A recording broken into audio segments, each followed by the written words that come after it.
ప్రతిరోజు మన యూట్యూబ్ ఛానల్లో ఒక భాగం చొప్పున శివపురాణం తెలుసుకుందాం. రుద్రుని ఆవిర్భావం, సృష్టి ప్రారంభం. సృష్టి కార్యంలో బ్రహ్మదేవుడు కొన్ని ఇబ్బందులను ఎదుర్కొన్నప్పుడు శివుని సంకల్పంతో ఈ ప్రక్రియ వేగవంతమైంది. బ్రహ్మదేవుడు సృష్టిని విస్తరించలేక తీవ్రమైన చింతలో, ధ్యానంలో మునిగిపోయారు. బ్రహ్మదేవుని కనుబొమ్మల మధ్య నుండి శివుని ఇచ్చ మేరకు ఒక బాలుడు ప్రత్యక్షమయ్యారు.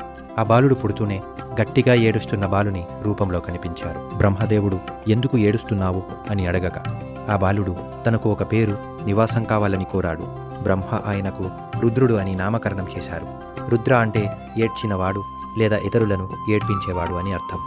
రుద్రుడు తనను తాను 11 రూపాలుగా విభజించుకున్నారు. వీరికి వేర్వేరు పేర్లు, భార్యలు, నివాసాలు మరియు విధులు కేటాయించబడ్డాయి.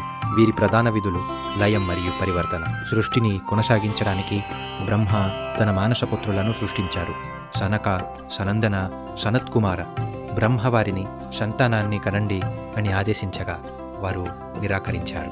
కారణం, వారు నిత్య బ్రహ్మచారులుగా ఉంటూ జ్ఞాన సముపార్జన, శివధ్యానం మరియు మోక్ష మార్గంలో ఉండాలని నిర్ణయించుకున్నారు. దీనివల్ల భౌతిక సృష్టి మళ్ళీ ఆగిపోయింది. సృష్టి ఆగిపోవడంతో బ్రహ్మకు ఆగ్రహం కలిగింది. తరువాత సృష్టి ఎలా జరిగింది, బ్రహ్మ ఏమి చేశారు తెలుసుకోవాలంటే కిందున్న వీడియో లింక్ క్లిక్ చేసి తెలుసుకోండి.